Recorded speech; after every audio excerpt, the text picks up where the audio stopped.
La parole est à Monsieur Laurent Esquenet-Gox pour le groupe démocrate, modem et indépendant.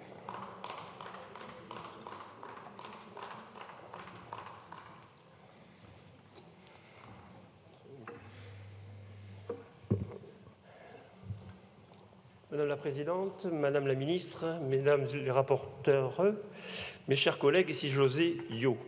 Plus sérieusement, la danse est un art qui exprime des idées, suscite des émotions et raconte très souvent une histoire. Mais c'est aussi un sport qu'un certain nombre de nos concitoyens pratiquent dans le cadre de leurs activités hebdomadaires.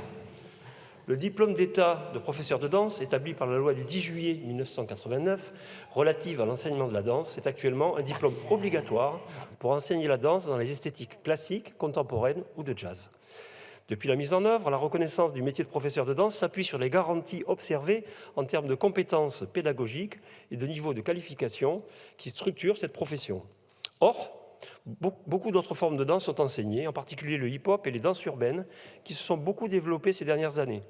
Ce vide juridique favorise la multiplication de cours de danse par des personnes non diplômées, cours de danse animés par des personnes non diplômées, je l'ai déjà dit, ce qui n'est pas sans poser problème s'agissant d'activités qui peuvent s'avérer dangereuses physiquement et qui s'adressent très souvent à des enfants ou à des adolescents.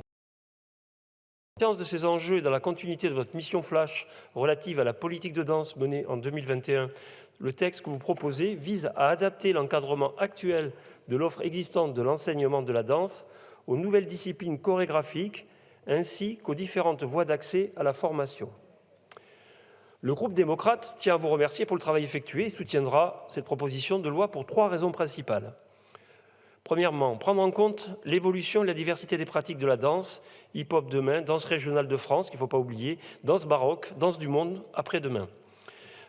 Deuxièmement, garantir que pour ces esthétiques, le niveau de qualification pédagogique intégrant en particulier l'attention donnée aux enjeux d'anatomie du corps en mouvement dansé, de santé et de sécurité. Et enfin, troisièmement, assurer la formation par la voie de l'alternance. Mes chers collègues, l'enjeu est bien de mettre à niveau un diplôme, une profession, en maintenant et en élargissant l'obligation et la protection du titre de professeur de danse pour que des professionnels issus de différents horizons esthétiques obtiennent le diplôme d'État après avoir suivi une formation dédiée. Cette ouverture à la professionnalisation trouvera une pertinence accrue au moment où le breaking, une des disciplines du hip-hop, est un des invités des Jeux Olympiques 2024. Les prestations de breakdance délivrées à cette occasion vont certainement susciter des vocations. Il sera important de pouvoir répondre à cette nouvelle demande. Nous souhaitons également saluer le travail effectué en commission qui nous a permis de voter à l'unanimité l'amendement de notre collègue socialiste, M.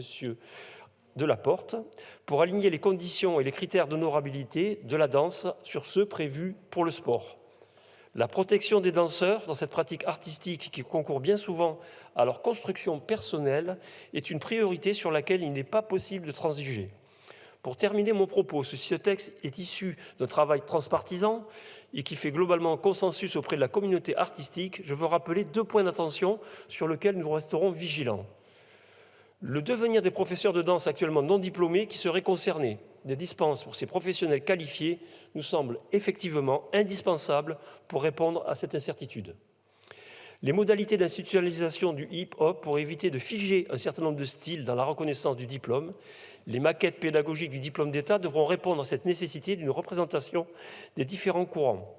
Si la loi passe, le travail qui s'engagera par décret sur les modalités d'application devra donc permettre de réunir les professionnels pour garantir que ce diplôme d'État ne dénature pas la culture hip-hop ou les danses urbaines. Il incombera au ministère concerné d'assurer un accompagnement progressif de l'écosystème en lui laissant le temps de s'adapter et à nous, législateurs, d'y être attentifs. Vous l'aurez bien compris, pour toutes ces raisons que je viens d'évoquer, le groupe démocrate votera ce texte. Je vous remercie. Merci, monsieur le député.